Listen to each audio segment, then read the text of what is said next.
Bonjour, donc vidéo sur la pâte levée feuilletée, la pâte à viennoiserie, la pâte à croissant. Donc là on a mis dans le fond du spiral, donc du pétrin, le lait, l'eau, les œufs, le levain liquide. Donc là je vais rajouter la levure, le sel, le sucre et la farine. Donc là on est parti pour 4 minutes de phrasage, c'est-à-dire en première vitesse, pour mélanger et agglomérer la pâte. Donc c'est parti, 4 minutes de phrasage.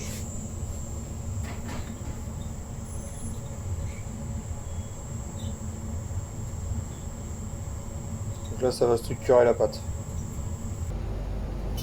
Donc là les 4 minutes de phrasage sont finies. Donc on y ajoute le beurre coupé en petits morceaux, des petits cubes, pour que ça s'agglomère assez rapidement. Donc là on a une pâte qui colle pas. Elle est bien, voilà, elle n'a pas de tenue, c'est normal, elle n'a pas de raison, hein, elle se déchire dans tous les sens. Elle colle pas au doigt. On va y rajouter un tout petit peu d'eau, parce qu'elle devrait coller quand même un tout petit peu. Et on est parti pour 8 minutes en deuxième ce coup-ci, donc 8 minutes de pétrissage pour structurer le gluten. Là on est parti pour la deuxième vitesse.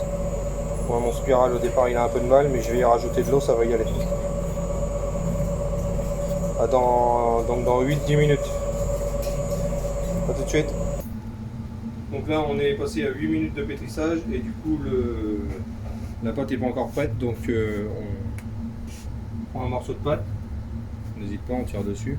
Là on voit quand le vin, donc déjà c'est pas bon signe. On fait une mini boule et normalement on tire dessus et ça doit pas se déchirer. Donc là ça se déchire et il y a plein de nervures. Donc là c'est du fait que mon spiral n'a pas la santé.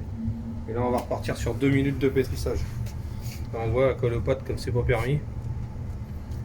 Et elle n'est pas structurée encore. Le gluten n'est pas étiré.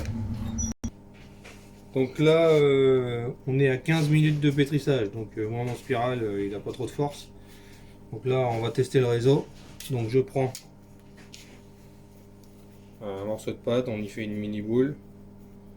Et on étire dessus. Et tant qu'on arrive à l'étirer sans le déchirer, c'est que le réseau il est bon. Donc là, on voit pas trop de nervures. Et on a une résistance. C'est-à-dire que le réseau, il est fait. On a bien étiré le gluten, on l'a bien structuré.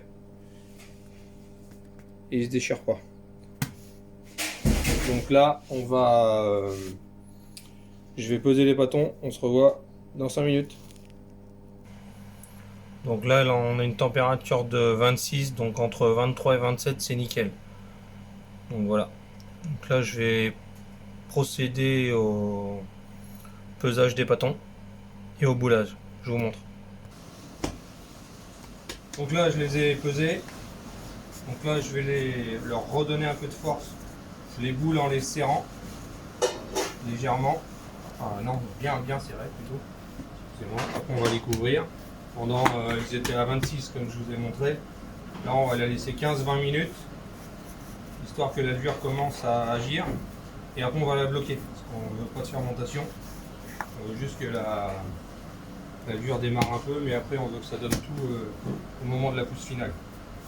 Et là, j'ai fait, pour faire des striés sur, je vais faire des suisses, de la pâte à croissant, cacao. 350 g de poudre de cacao non sucrée, 350 g de lait, 1 kg de pâte. Et on mettra 280 g de beurre. Et là c'est pareil, un pâton de 3,7 kg, on aura 1 kg de beurre. Ça fait 28% de beurre. Le beurre, c'est la vie. Donc là, 20 minutes sont passées, donc elle a bien démarré, la pâte. On commence à faire des bulles de fermentation, donc ça c'est bon signe. Donc là on va l'étaler grossièrement quoi. On va essayer d'en mettre à peu près 2 bâtons par grille. Et après on va aller les bloquer au congèle pour que la pâte redescende le plus vite possible à 3 degrés. Et après chambre froide jusqu'à demain. Donc là il faut bien que ce soit régulier. Surtout pas qu'il y ait la pâte congèle. On peut le faire à la main ou au rouleau, peu importe. Surtout, il faudra bien l'emballer.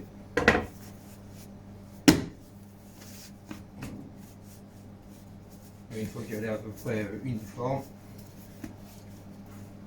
on va mettre dans un papier plastique pour bien la protéger du froid. Je vais faire un beau rectangle, ce sera plus facile à étaler demain matin.